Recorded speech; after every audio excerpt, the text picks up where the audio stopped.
Bueno, buenas noches a todos. Un placer estar con ustedes. Como siempre, yo voy a hablar un ratito y después voy a dar lugar a las dudas, a las preguntas, a las inquietudes. La verdad que el rabino me pidió de alguna manera que hable. Temas que yo hablo, ustedes saben, son de política internacional, nacional, en general a nivel mundial. Y me pidió que hable un poco de lo que es el entorno político israelí, la realidad argentina y, obviamente, cómo esto se manifiesta también en Medio Oriente. Vaya desafío, ¿no? De alguna manera tratar de sumar las tres cosas y de agrupar, pero vamos a encontrar, sin ninguna duda, algún tipo de hilo en común. Es muy difícil, sin ninguna duda, reemplazar al rabino que se sienta aquí y yo tengo que hablar en el lugar de él, estoy muy lejos de hacerlo. Pero me parece que más difícil es poder hablar en este momento de las cosas que están pasando, que nos están pasando alrededor y que sentimos todos como que de alguna forma estamos en un mundo que se transformó en una calecita. ¿Ustedes recuerdan de chicos cuando íbamos a la calecita, nos subía nuestra mamá, nuestro papá a la calecita, íbamos al carrusel, al caballito o a cualquier figura, entrábamos, dábamos la vuelta, nos bajábamos y ¿qué pasaba cuando nos bajábamos? Estábamos mareados, teníamos un mareo. Era linda la calecita, pero había un mareo. El mundo es lindo, pero estamos mareados, estamos aturdidos, no solo por la información, sino estamos aturdidos por la magnitud de los acontecimientos que realmente nos rodean. Empecemos básicamente por Israel, para anunciarlo. Israel está inmersa, o va a estar inmersa, hacia abril del año que viene, prácticamente en un proceso electoral donde va a haber 3 elecciones en menos de un año. Es insólito. En Israel. Es insólito. Es inédito. Realmente ha caído, no digo ha caído, no ha logrado en abril de este año formar gobierno Netanyahu, no ha tenido una mayoría clara, ha disuelto a la Knesset, ya ha llamado a nuevas elecciones, ha ganado, entre comillas, en minoría el partido Cajol Labán, no ha logrado formar gobierno Netanyahu, no ha logrado formar el gobierno Netanyahu, el mandato pasó a la Knesset por 21 días, en estos días se expiran los 21 días, hay que ir a nuevas elecciones. ¿La Knesset no estaba, digamos, disuelta? La Knesset la disolvió Netanyahu, pero después cuando se llama de vuelta, cuando el presidente le da el mandato a Cajol Labán no disuelve la Knesset, sino que le devuelve el mandato al presidente. Y automáticamente, por ley israelí, devolverle el mandato significa que la Knesset tiene 21 días para elegir entre ellos, porque la Knesset no está disuelta, está limitada, no disuelta, elegir entre ellos a quien consideren que puede formar gobierno, cosa que a esta altura del partido en Israel es realmente imposible. Y esto tiene que ver con el grado de atomización política que ha llegado a la sociedad israelí, tiene que ver un poco con la figura de Netanyahu, también que está en el centro de una tormenta política judicial, tiene que ver con la figura de Cajol Labán, de Gantz, y la figura de Lieberman, el hombre que representa a la judeidad rusa y que plantea una Israel totalmente laica, totalmente como un Estado más, como si el Estado judío no fuera un Estado judío y tenga que ser un Estado más, hebreo parlante, con una separación absoluta de religión y Estado, cosa que en otro lugar puede funcionar, pero en el judaísmo no funciona, porque es como separar un ser humano del alma y el cuerpo, y evidentemente no puede tender a funcionar. Pero el hombre se ha enquistado en esa posición y con los 8 mandatos que ha sacado de la Knesset no permite, no da la opción de que se forme un gobierno. Él dice, el único gobierno de unidad nacional que puede formarse es un gobierno que una a Cajol Labán, o sea, el partido de los llamados 3 excomandantes del ejército, y Lapid, que es más laico, partido que una al Likud y que me englobe a mí también. Con eso vamos a tener una mayoría sólida en el Parlamento. No quiero ni religiosos de ninguna tendencia, ni quiero árabes de ninguna tendencia. Israel al centro, al medio, centro-derecha, porque siempre una centro-derecha, pero Israel al medio y una centro-derecha. Y no hay forma de que se corra un poco de ese espacio, de ese escenario, para permitir la entrada con condicionamientos, con negociaciones, de las listas religiosas que están abroqueladas alrededor del Netanyahu y le dan una conformación de 55 lugares, pero que no le alcanzan para llegar, obviamente, al gobierno. Del otro lado, Cajol Labán no las tiene fácil. Tiene mayoría, desde el punto de vista que tiene 34 mandatos, pero tiene socios totalmente minoritarios. Y hasta ahora ningún partido, en ninguna elección de Israel se ha incorporado abiertamente un partido árabe a la coalición. porque los partidos árabes representan a árabes israelíes, que son por ahí buenos ciudadanos, pero su liderazgo político es un liderazgo muy extremo.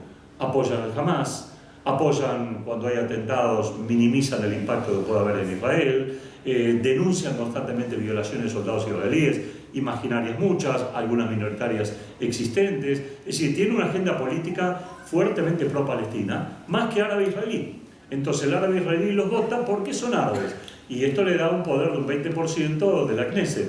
Pero evidentemente ningún partido sionista que se precie de tal va a incorporar una lista árabe que no sea de alguna manera sionista o asionista, porque evidentemente estaría ya marcando un derrotero y una pérdida de identidad para el Estado judío que sería inadmisible para el 75-76% de la población del Estado de Israel. Netanyahu, por su lado, ha tenido realmente un periodo muy largo de gobierno.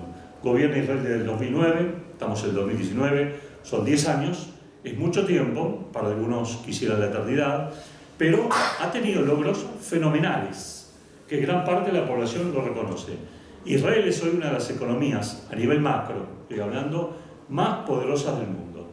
Está realmente entre las 8 o 10 economías más poderosas del mundo, y estamos hablando de países muy importantes. El shekel, su moneda, es la moneda número 2 en el mundo, después del dólar, en cuanto a estabilidad.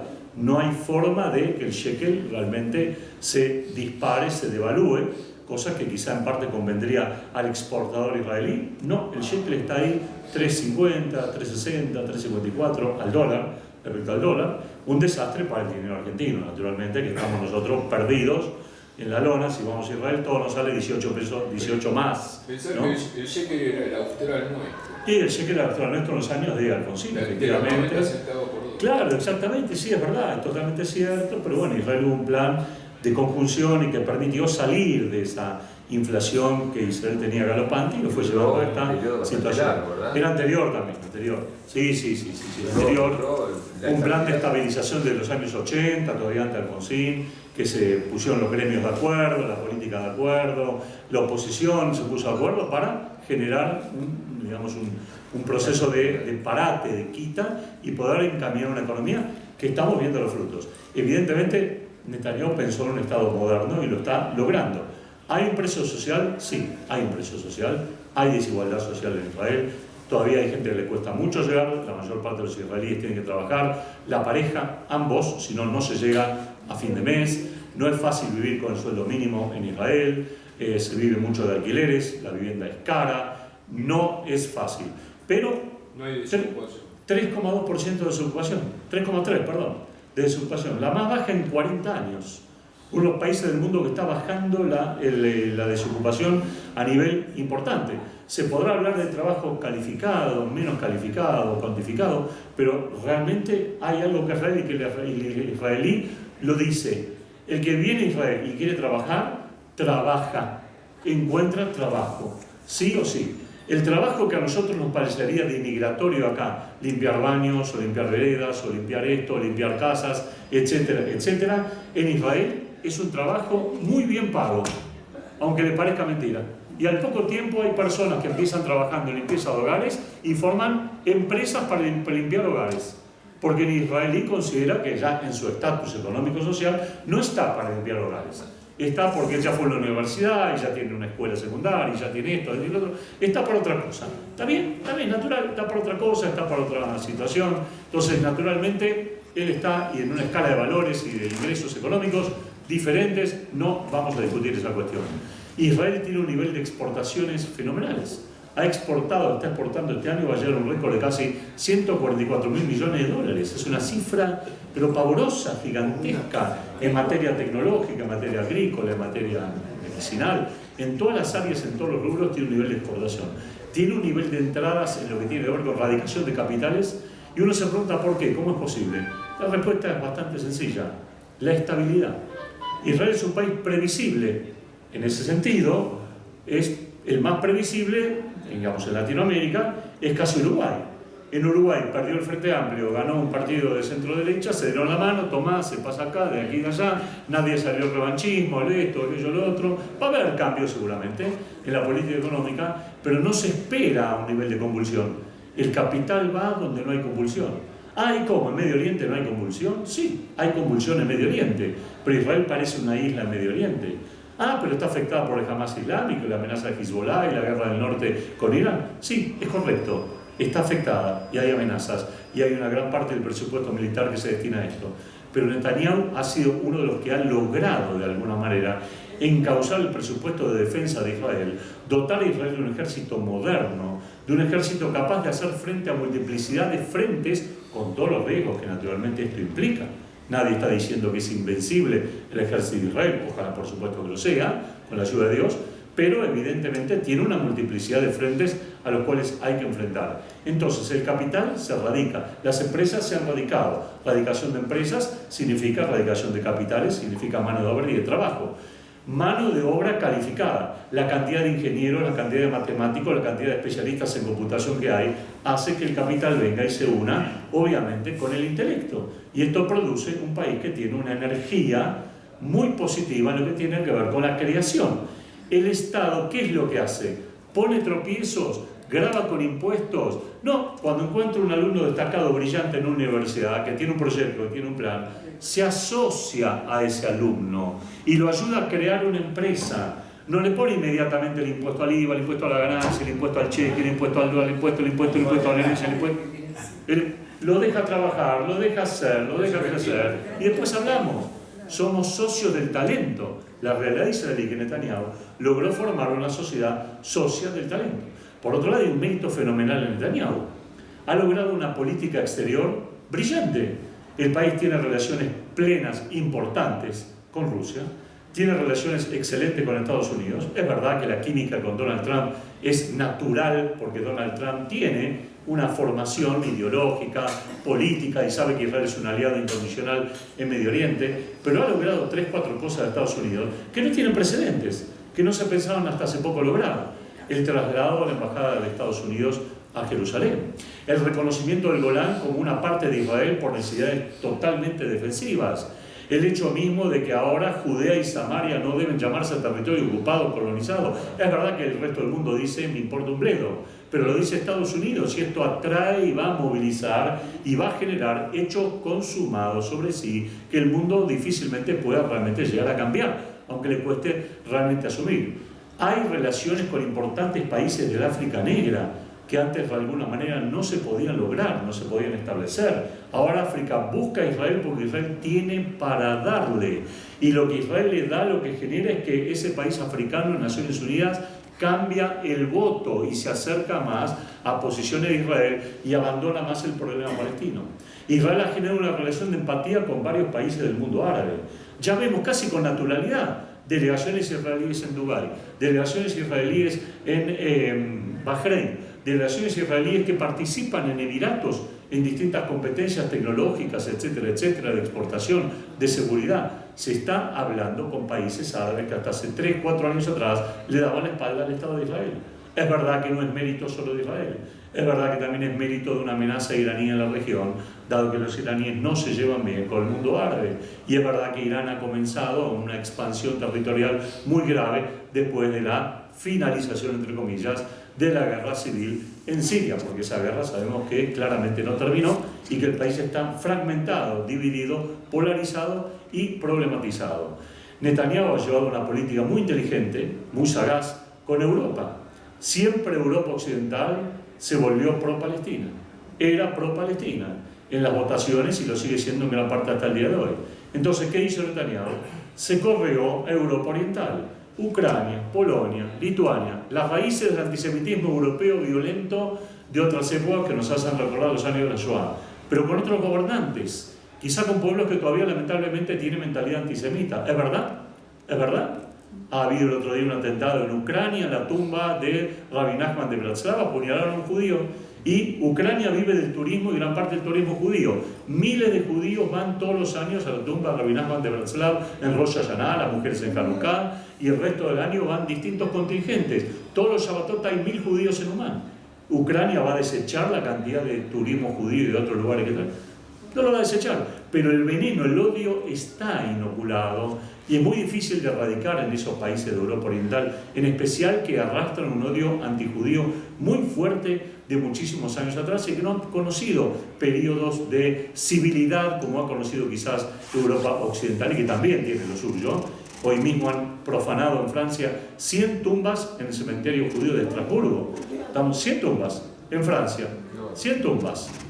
Entonces, nos agarramos la cabeza ante una cuestión así. 100 tumbas en Francia. Todavía Francia no puede controlar, no puede cuidar. Esto obviamente que ha venido casi naturalmente por la ultraderecha francesa, más que por los sectores musulmanes que tienen otra visión respecto a este tipo de temas. Pero insisto y vuelvo, Netanyahu ha logrado una política de acercamiento a este tipo de países de Europa Oriental que viene acompañada de desarrollo comercial y que viene acompañada de, obviamente, un rendimiento tecnológico y de provisión de cosas que realmente necesitan. ¿Cuántos países en el mundo están logrando crear agua artificial? Israel crea agua artificial a través del sol y fenómenos de evaporación en pleno desierto del Negev. Aprovecha el calor y crea agua con barras especiales. No me pregunte el sistema porque lo desconozco, pero crea agua artificial. Un país que sigue siendo sediento porque está en una zona en donde el clima no lo favorece, pero cada vez trata de ser menos dependiente de los sistemas pluviales de lluvia, etcétera, etcétera. Un país que en los últimos 7 años ha incrementado su riqueza gasífera y está vendiendo gas a Jordania, a Egipto, pero eso no es nada. Está en construcción un gasoducto, o está planificado y se va a hacer, que va a llevar gas israelí del Mediterráneo a Chipre, a Grecia, a Italia, para abastecer Europa Occidental de gas. Y de esta manera terminar con la dependencia gasífera de Rusia, que es uno de los factores amenazantes directamente en la región. Así que evidentemente estamos hablando de algo que es potencialmente riquísimo para Israel bajo todo punto de vista. ¿Cómo? ¿De dónde extrae el gas? Israel extrae el gas del Mediterráneo, de la zona del puerto de Haifa, unos 70 kilómetros hacia el mar, en la parte de la plataforma continental israelí. Ya desde hace años se descubrió con la plataforma israelí un pozo gigantesco, se llama Leviatán, de ahí el nombre un poco bíblico, Leviatán, ¿sí? De un pozo gigantesco de gas que cada vez produce más, produce, y ya le está vendiendo a Jordania y a Egipto gas, países con los cuales tiene acuerdos, y también va a vender seguramente a otros países también de la zona.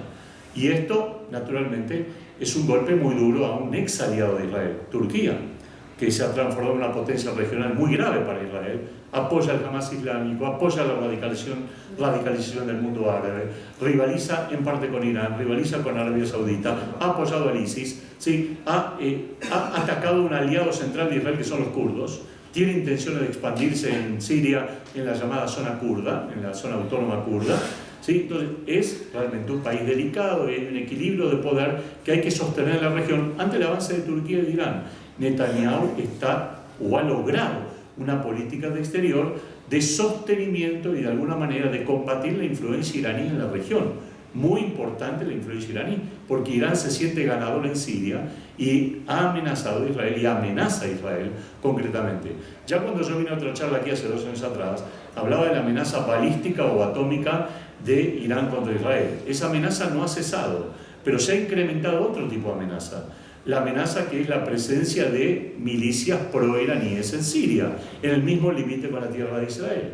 Entonces, el gobierno israelí se ha visto obligado en los últimos 3 años a bombardear sistemáticamente posiciones iraníes en Siria, posiciones pro-iraníes en Siria, en Irak también, dentro de Irak también, para golpear la penetración iraní en la región. Quiere decir esto que hay una guerra ya en sí entre Irán y Siria que se libra por canales no convencionales, que no se libra en frentes directos, se libra en frentes indirectos. Lo que pasa en la Franja de Gaza es una presencia, por un lado, del nacionalismo palestino del Hamas islámico que quiere conquistar toda Palestina y transformar un Estado palestino independiente islamista, y también la presencia de Irán apoyando a la yihad islámica. Israel no ha logrado revertir esa situación por el momento, pero lo que sucede allí también es una muestra del enfrentamiento entre Irán e Israel, es una parte del combate, y esto también puede explicar por qué las reacciones israelíes hacia los ataques del Hamas o de la yihad son espasmódicas, son cuando ellos atacan y Israel después devuelve. A veces Israel toma la iniciativa, como en la última oportunidad, que eliminó al líder de la yihad, para demostrar que las reglas del juego pueden estar cambiando y no tienen todas ellos las de ganar en sus propias manos. Se obtiene cierta tranquilidad, vuelan cohetes, van, vienen represalias, siempre la sensación de inquietud en el sur, y esa es una de las grandes sensaciones también de derrota de Netanyahu, respecto a que no ha logrado tranquilizar a la población del sur de Israel, salvo a nivel espasmódico en líneas generales. Pero he aquí que Netanyahu, después de muchos años de gobierno, ha tenido, a criterio mío, dos graves falencias. Una grave falencia ya claramente nos habla del Talmud, de ella: inflar el ego. Así como en Pesach buscamos el Hametz, porque sabemos lo que el Hametz significa para el ser humano, el ego de Netanyahu se ha inflado. Yo soy el rey, Bibi Amelech, la gente que lo corea y que lo sigue y grita Bibi Amelech, Melech Bibi, acá, allá. Esto ha inflado el ego. Nunca es bueno inflar el ego de una persona, ni que se lo autoinfle también. ¿Por qué? Porque ha empezado a buscar enemigos el que infla el ego. Entonces todo aquel que se lo opone es un enemigo, y no todo aquel que se lo opone es un enemigo, ya se lo opone porque tiene algún criterio distinto. Entonces, en esta última situación que se está viviendo electoralmente, el Likud ha entrado en un proceso de erosión. Ya en la primera elección el Likud marchó unido con Netanyahu, pero ya en la segunda elección que hubo, con este resultado que hubo, que no se logró formar el gobierno, y se va hacia una tercera elección, aparecen otros candidatos que dicen: no podemos llevar a Netanyahu como candidato porque gran parte de la población israelí está diciendo que, a pesar de que ha sido bueno para muchas cosas, se terminó su tiempo, sea por su ego o sea por las acusaciones judiciales que se han hecho conocidas en los últimos tiempos. 3 de las 4 acusaciones judiciales. Yo sé, cuando doy esta charla mucha gente me dice: ¿pero de qué acusaciones se trata? Que si fueran acá en Argentina, Netanyahu lo nombraría ministro de Economía en el acto, lo nombraría primer ministro, canciller, porque se trata de unos cuantos vueltos, unos cuantos pesos o alguna desviación. ¿De qué me hablan si la acusación número 1000, la 3000, porque los expedientes son 1000, 2000 y 3000, no 3000 expedientes, sino el número, ¿sí? El expediente 3000 nos habla de que ha recibido más cigarrillos y whisky del que es debido a lo que se le permite a los primeros ministros que traen de afuera o qué sé yo qué. Sí, puede ser que sí, la verdad que le gustan los habanos cubanos o de no sé dónde son, o el whisky no sé dónde. La verdad que sí, ha traído muchos habanos y mucho whisky. Pero si lo comparamos con acá, y lo comparamos con el escenario patético que hemos visto ayer en el Parlamento, en el Poder Judicial de la Nación, en el Comodoro Pi, donde hemos visto una vuelta. Pero realmente, por favor, ¿de qué estamos hablando? ¿De qué estamos hablando? Pero en Israel, yo enseguida lo dejo hablar, en Israel el dinero es clave, porque el dinero falta. Hay grandes sectores sociales golpeados. Los ancianos, los jubilados ganan muy poco, la gente discapacitada tiene problemas, los servicios médicos de alta tecnología son buenísimos, pero el servicio médico de la guardia deja mucho que desear. El servicio médico del día a día deja muchísimo que desear. Faltan médicos, faltan enfermeras, falta personal, sobra, nunca sobra, pero hay mucha tecnología y aparatología para la medicina, a Dios gracias, y mucho avance que se vende, que se exporta, que existe, pero tampoco puede ser que un turno médico haya que esperar 5 meses para hacer alguna resonancia. Hay enfermedades que Dios libre avance y no permiten este tipo de cuestiones. Entonces hay una falta, una carencia, porque no hay presupuesto suficiente destinado a este tipo de situaciones sociales que hay que cubrir. Hay también déficit a nivel de educación, al igual que acá, en matemática y lengua, en áreas que son vitales para el crecimiento de un país, etcétera, etcétera. Entonces hay cosas que realmente faltan y se hacen sentir, y mucha gente dice: yo voto y votaría Likud, pero si está Netanyahu no lo voy a votar.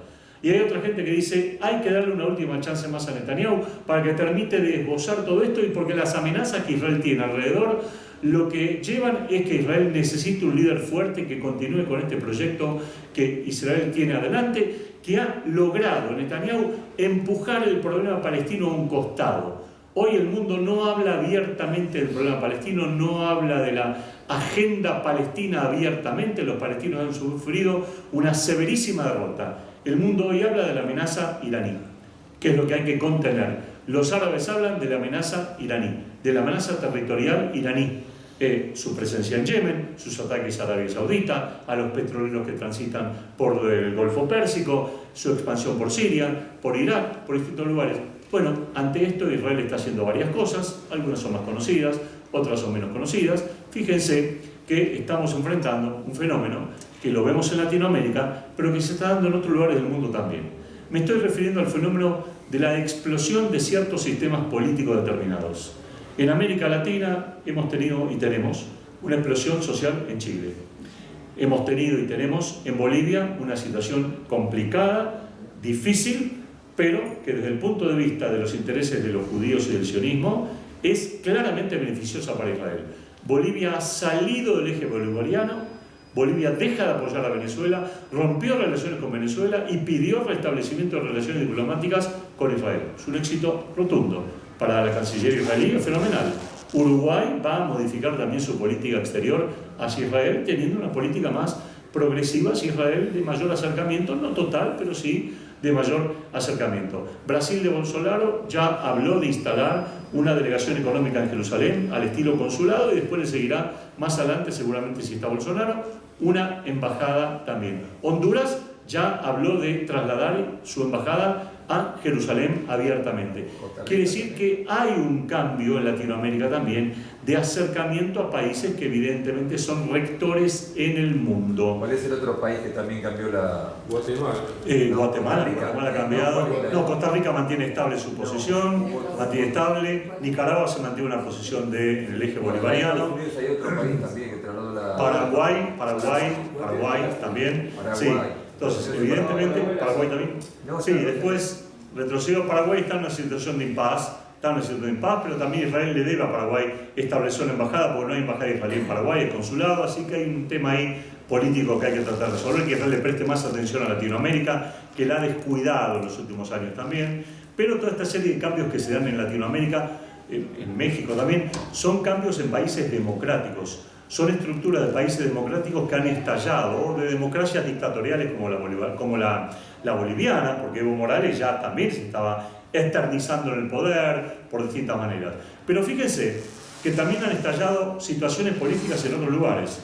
Hong Kong, Hong Kong, yo no conozco, pero la gente que conoce Hong Kong me dice que dentro de China es un estado de bienestar, dentro de un bienestar más o menos que tiene la China, donde China tiene una altísima clase trabajadora y una opulente riqueza en algunos sectores determinados, pero no demasiado respecto a este tipo de cuestión. Hong Kong reclama un estatus de autonomía, es decir, quiere volver casi a una situación colonial como cuando estaban los británicos hace 20 y pico de años atrás, 20 años atrás. Hong Kong dice: queremos autonomía judicial, no queremos que la justicia china juzgue a los habitantes de Hong Kong. Y han habido incidentes, y hay incidentes, y si el ejército chino no ha entrado a Hong Kong es porque Estados Unidos impidió directamente que el ejército chino arrasara Hong Kong, si no teníamos una plaza de Tiananmen de 1989, como sucedió también la represión china que causó el aplastamiento de ese modelo chino. O sea, China también tiene sus resquebrajaduras, a la cual hay que sumarle la tibetana y de otras minorías también que hay en China que se oponen al gobierno chino también. Fíjense, pero también tenemos el Medio Oriente, a la llamada Primavera Árabe del 2011, que pareció frenada de alguna manera en Siria, vemos que se le ha sumado una situación de enorme inestabilidad en Irak, un país aliado de Irán. Hoy Irak no tiene presidente, tiene un primer ministro y hay que llamar a elecciones para elegir un presidente. Y no lo ha tirado nadie al gobierno, lo ha tirado la gente. El reclamo popular, la insatisfacción porque el segundo país petrolero del mundo, después de Arabia Saudita, no llega el dinero a la caja y a las cuentas y a los bolsillos de la gente por la corrupción. El Líbano no tiene un gobierno, tiene un primer ministro, no tiene presidente. El Líbano también. ¿Por qué? ¿Por qué? Porque el Líbano ha recibido 2 millones de refugiados sirios que le ha producido la guerra en Siria, y evidentemente el Líbano es un país pequeño, no está en condiciones económicas de hacer frente a este peso económico. La principal entrada del Líbano, que era el turismo, se ha amesetado, porque el turismo no va donde hay situaciones sociales complicadas, sino que lo digan los chilenos, ¿sí? Y evidentemente estamos ante una situación realmente de complejidad en el Líbano.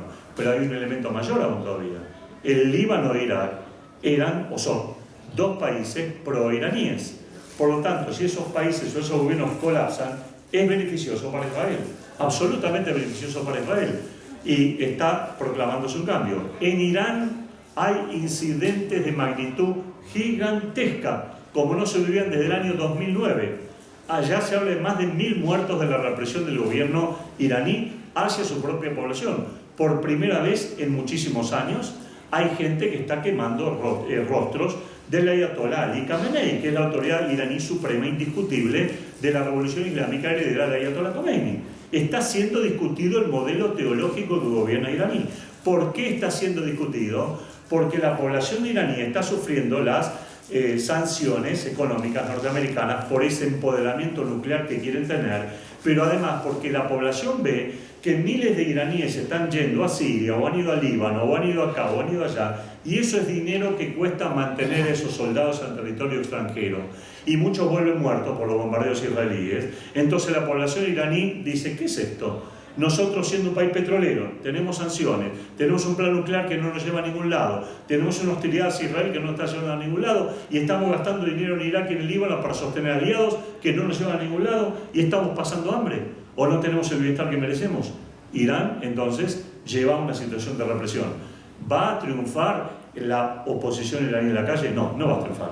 Seguramente el gobierno va a aplastar de una manera brutal porque tiene la justicia, tiene el poder de la religión enmarcado dentro del gobierno, tiene los sectores militares que le responden, y además el gobierno iraní ha sido, entre comillas, prudente de no permitir la construcción de ninguna fuerza política que le haga sombra. El único partido que hay, como en Cuba, en el Partido Comunista Cubano, hay el partido único que hay, es el Partido Islamista Iraní, no hay otro partido político. O votás a este o votás a nada. Entonces, aunque votes el voto en blanco, el triunfo está garantizado por la masa de gente que vota al gobierno iraní.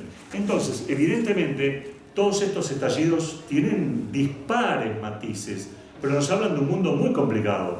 París hace un año ardió, y no ardió por los nazis, sino por los llamados chalecos amarillos. Se ha cumplido un año de que París haya sido literalmente arrasada, grandes partes de París. Y evidentemente, ¿por qué? Por sensaciones de malestar social. Evidentemente, en el mundo democrático, la democracia ya no satisface los intereses de la gente o del común de la clase media. La clase media quiere tener acceso más rápido y más fácil a un mundo que se ha hecho más pequeño. Hoy este aparato celular, que todos ustedes tienen con distinta medida, con distinto calibre o lo que sea, nos ha permitido hacer un montón de cosas. A Oscar de Madanim le ha permitido tener las mejores fiestas y contratar a los mejores y vender sus productos de altísima categoría. A mí me ha permitido otro mundo de cosas. A todos les permite todo. Pero que el mundo está más cerca con esto. El mundo está a un tris. ¿Cuántos de nosotros teníamos que llamar a un operador al siglo XIX para hablar de Israel con un cospelo, una llamada de larga distancia? Se terminó, se acabó, no hay más, no existe más. No existe más llamado a larga distancia. ¿Quién llama a larga distancia? Nadie llama a larga distancia. Cualquier cosa de WhatsApp ya tiene resuelto el problema. Si se puede ver, yo veo a mis nietos todos los días de Israel, los veo todos los días. Saludo antes de Shabbat, al domingo a la mañana los vuelvo a saludar. No es lo mismo, me gustaría estar allá, no cabe ninguna duda. Pero digo que este acortamiento que la tecnología ha permitido ha hecho que el mundo esté más unido, y lo que pasa en un lugar se traslada muy rápidamente en otro lugar a través de las redes sociales, que nos pueden gustar, no gustar, pero están ahí para causar una convulsión social muy grande y para arrimar información. Mucha es mentirosa, como llaman fake news, pero otra es información real, en tiempo real. Entonces, hoy el periodista no es solamente aquel que averigua información, sino aquel que le suministran información de diversas fuentes, y él las tiene que aunar y elaborar, cotejar y después volcar. Ya no tenemos el monopolio de la información. Al contrario, la gente produce información. La gente produce información. El otro día a mí me mandaron un incendio en el Onza. A la vuelta de mi casa había un incendio. En el Celaya y Llanlloré había un incendio. Y yo lo tenía acá y rápidamente lo comprobé. Fui volando, lo comprobé, lo viralicé. Pero la gente me envió la información. No fui yo el que, de alguna manera, la policía o bombero. No, la gente me envió la información. O soy amigo de... El mundo está unido, el mundo está atado y todo realmente se dispara. Y esto afecta a todos. Y el último tema, la Argentina. Nuestra pobre Argentina, que entra en una situación complicada. Yo no soy especialista en temas económicos, yo no sé si nos va a ir mejor, no sé si nos va a ir peor. Mi percepción mi percepción en lo económico es que a través de ciertas medidas de carácter populista que se van a tomar, va a haber una especie de sensación térmica de, como decía el Sogray, pasar el invierno. Acá va a ser pasar un poquito el verano y un poquitito ya del otoño para ver cómo se van desarrollando las cosas. Pero tenemos varias cosas en el medio complicadas. Tenemos, en primer lugar, complicado en lo político, un desbarrancamiento económico del gobierno de Macri, que la consecuencia más directa de esto es el retorno de aquellos que llevaron a Macri al poder. O sea, fíjense ustedes la ruleta rusa que ha habido acá. Ustedes vieron que en la ruleta rusa con un revólver de 6 balas se carga el tambor y se juega con él a ver si se disparó de la cabeza Macri. ¿Qué es lo que hizo? Yo, insisto, no soy especialista en economía, pero me duele el bolsillo como le duele a la mayor parte de la gente, inclusive de clase alta también le duele el bolsillo. Ya la plata no es fácil ganarla para nadie. Ya hay comerciantes, empresarios, industriales que tienen grandes ajustes que hacer, despidiendo gente, cerrando sucursales, negocios, vendiendo menos, estoqueando, buscando, porque la economía está en un proceso erosivo sumamente grave y la recesión es muy grave. O sea que en lo económico el gobierno de Macri realmente ha defeccionado. Nos deja una deuda externa muy elevada, muy grave, muy complicada de saldar. Tenemos un futuro gobierno ya casi presente, a partir del día 10, que nos dice: no necesitamos del capital externo porque ya estas recetas las hemos probado. Bueno, muy lindo decirlo. ¿Qué hacemos? ¿De dónde lo sacamos? La maquinita. De la maquinita. ¿Y la maquinita qué trae después? La inflación. Y si ya combatimos la inflación y tenemos inflación y ponemos la maquinita, ¿qué vamos a tener?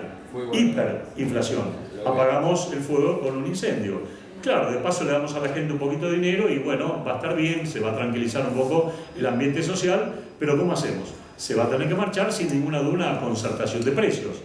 Fácil es decirlo. Hay que ver cómo se hace en un país en donde la gente se levanta a la mañana, si es judío dice Modéani le faneja, si es judío da ti, y después dice ¿cuánto está el dólar? Enciende Radio Mitre para que le digan a las 10 de la mañana a ver cuánto está el dólar. Hoy el dólar está, y bueno, entonces si está a 6,30, seguimos más o menos bien, mejor, peor.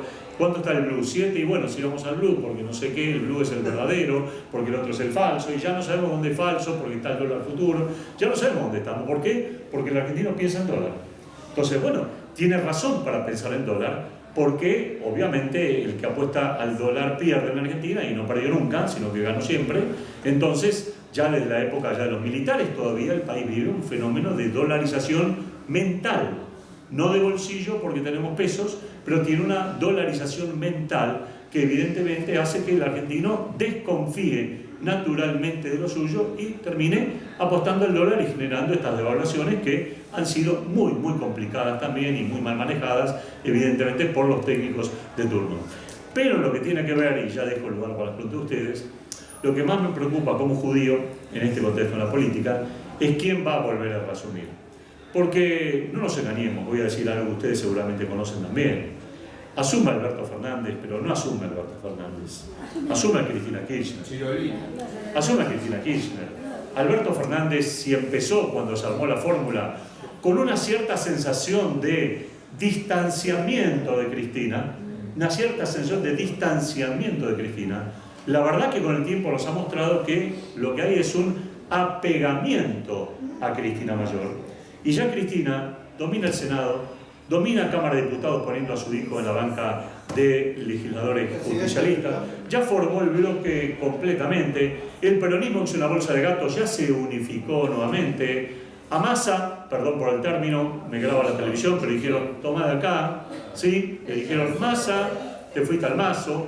Ahí es un error de Macri, porque Macri tenía que haberlo captado a Massa y el resultado hoy sería completamente diferente y tendríamos otra situación distinta. Ahí es un gravísimo error de Macri. Entonces enfrentamos otra vez una sensación complicada, pero agravada. ¿Por qué? Porque la Cristina que conocimos es la Cristina que ayer volvimos a ver en los tribunales. Es la Cristina que se bañó en la persecución política y que le ordenó a sus esbirros decir que todo es persecución política y que evidentemente va a lograr cajonear expedientes ante 3 jueces que ayer le escuchaban y ninguno le levantó la voz diciendo: señor, usted está en desacato, señor, usted tuvo que venir a declarar acá, no hacer una arenga política. Y ayer hizo una arenga política de 3 horas, que ya está subida a YouTube en 8 capítulos diferentes, editada, porque lo que ayer fue una escenografía y un montaje político barnizado de indignación para movilizar a las masas populares en torno a este modelo que vamos a tener. Y los judíos estamos con un dolor de cabeza. Estamos con un dolor de cabeza porque de las 10 causas que tiene Cristina, hay una en especial que es la causa de la querella por la causa del memorándum de entendimiento con Irán, que la tiene a Cristina como imputada. Y no es que la causa prospere, porque a esta altura del partido los jueces la van a dormir la causa y la van a bajar y la van a desestimar y los fiscales van a encontrar alguna cuestión por otra y la causa va a adormecerse como se durmió la causa AMIA, la causa embajada, que están ahí en la letanía y ahí van a quedar. Ojo, estoy hablando de la causa del memorándum de entendimiento, ese que Rafecas no dio lugar a investigar, ni dio lugar a las pruebas de Nisman a que se comprueben como realmente corresponden, y en 5 días desestimó 4.000 horas de grabación que Nisman tenía acreditadas ahí. Eso quedó dormido y hay una causa contra Cristina, Delía, Esteche, etcétera, etcétera, que va por ese andarivel. También la causa que tiene que ver con la muerte de Nisman va a pasar a mejor vida también. Es decir, esa causa va también, ¿quién se va a animar ahora a entreverarse con la muerte de un fiscal que murió 4 días antes directamente de denunciar a una presidenta y a una estructura de poder importante? Entonces, estamos complicados ahí. Y además no solo estamos complicados ahí, sino que además estamos complicados por el hecho que ya el futuro gobierno está demostrándole el hacha en algo que todos teníamos. Ya están empezando a limpiar de vuelta la imagen de Hezbollah. Hezbollah es Irán. Irán es Hezbollah, Hezbollah es Irán, Irán es Hezbollah. Y no es un juego de palabras. Ya están empezando a limpiar la imagen. Ya empezó en su momento Alberto Fernández a decir: bueno, sí, pero no respecto al tema de Hezbollah, porque hay que ver y veamos si no va a ser, ahora los dejo, ya un minuto me lo dejo, y veamos si no va a ser derogado el memorándum, porque la verdad que el tema de Irán, la verdad no sé, pero después sale por el decreto que sacó Macri en su momento, claro, que fue aprobado por la justicia, el Parlamento, totalmente. Y ahora que vemos que sale una vasalla estudiantil de él, que también puede ser que ocupe el cargo de jefa de seguridad, que sale a decir: no, el Hezbollah no debe ser un problema para la Argentina, Hezbollah es un problema para la OTAN. Como si los atentados contra la embajada de Irán y la sospechada muerte de Nisman hubieran sucedido en el Congo belga. La lucha contra el terrorismo no es un problema de Estados Unidos, de Israel o de Francia. La lucha del terrorismo es un problema del mundo. Y que se diga semejante barbarie en un país donde se han cometido 2 atentados terroristas de esta magnitud, en donde Hezbollah no solo está imputado por la justicia argentina, sino que también hay evidencia a través directamente de Interpol de acusación a los 6 famosos iraníes que han motorizado el atentado, es realmente vergonzoso y nos pone ante una situación donde lo que hay es una ideologización del terror y una banalización del terror, cuando no un cierto coqueteo con ese terror. Es decir, que el terrorismo se lo ve casi como un movimiento setentista, que venían a cambiar el mundo, como si fueran adolescentes de 15, 16 años que vienen a cambiar el mundo. Esto es particularmente peligroso para nosotros, porque acá hay un intento de desandar el camino que se ha andado y de poner un nuevo relato de características que pueden ser lesivas, porque al antisionismo le sigue la otra cara, y lo dije muchas veces acá, que es la cara del antisemitismo. Es la otra cara de la moneda, no hay diferenciación. Yo entiendo que los Sandberg sean antisionistas, como dijo la señora respecto de su hijo, pero créanme que cuando viene el antisemitismo por antisionismo, golpea a quien golpea. Tenga Streimel, no tenga Streimel, tenga capota, tenga barba, tenga pelle, sea reformista, golpea al judío que golpea. Y en Francia lo saben muy bien, y lo saben muy bien en Inglaterra y lo saben bien en Estados Unidos. Entonces acá no estamos en esta situación, estamos lejos, pero tenemos que tener una situación de alerta. Y estamos además, ahora sí termino, en un momento en donde la comunidad judío-argentina tiene un proceso erosivo de división sumamente importante que se puede plasmar en las próximas elecciones de AMIA una vez más.